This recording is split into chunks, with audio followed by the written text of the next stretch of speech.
শেখ হাসিনার বিরুদ্ধে বিচার কাজ আন্তর্জাতিক ন্যায় বিচারের মানদণ্ড পূরণ করতে ব্যর্থ হয়েছে বলে দাবি করেছে আন্তর্জাতিক মানবাধিকার সংস্থা হিউম্যান রাইটস ওয়াচ। সংস্থাটি এক বিজ্ঞপ্তিতে সাবেক প্রধানমন্ত্রী শেখ হাসিনা এবং সাবেক স্বরাষ্ট্রমন্ত্রী আসাদুজ্জামান খান কামালকে মৃত্যুদণ্ড দেওয়ার রায়ের বিষয়ে উল্লেখ করে বলেন, এই ঘটনা মানবাধিকার উদ্বেগের জন্ম দিয়েছে। বাংলাদেশের আন্তর্জাতিক অপরাধ ট্রাইব্যুনাল শেখ হাসিনার বিরুদ্ধে ২০২৪ সালের শিক্ষার্থীদের নেতৃত্বাধীন বিক্ষোভ দমনকালে মানবতাবিরোধী অপরাধের দায়ে এই রায় ঘোষণা করেছে। HRW এর দাবি, দুজন আসামি আদালতে উপস্থিত ছিলেন না এবং নিজেদের পছন্দের আইনজীবীর মাধ্যমে যুক্তি উপস্থাপন করতে পারেননি।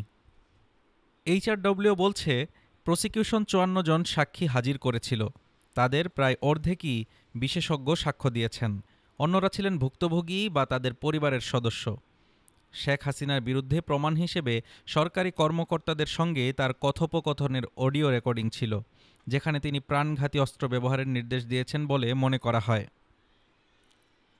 তবে HRW বলছে, শেখ হাসিনা ও আসাদুজ্জামানের জন্য রাষ্ট্রনিযুক্ত আইনজীবী আসামিদের কাছ থেকে কোনো নির্দেশনা পাননি। তিনি সাক্ষীদের জিজ্ঞাসাবাদ করতে পারলেও অভিযোগের বিরুদ্ধে কোনো সাক্ষী উপস্থাপন করেননি।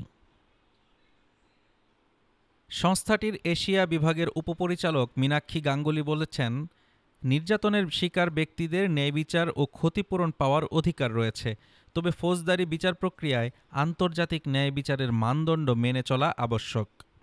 মীনাক্ষী গাঙ্গুলি আরও বলেন, আসামিদের অধিকার রক্ষা করাও ন্যায় বিচারের অংশ। এর মধ্যে রয়েছে মৃত্যুদণ্ড বিলোপ করা, যা স্বাভাবিকভাবে নির্মম ও অপরিবর্তনীয়। আন্তর্জাতিক মানবাধিকার মানদণ্ড অনুসারে শেখ হাসিনার এই রায় কার্যকর করা কতটা বাস্তবসম্মত তাই এখন দেখার বিষয়। তবে এই মামলার প্রধান প্রসিকিউটর তাজুল ইসলাম দাবি করেছেন, পৃথিবীর যে কোনো আদালতে এই সাক্ষ্য প্রমাণ উপস্থাপন করা হলে শেখ হাসিনা ও কামালের বিরুদ্ধে একই শাস্তি হতো। হাফিজুর রহমান তুষার, ঢাকা টুডে।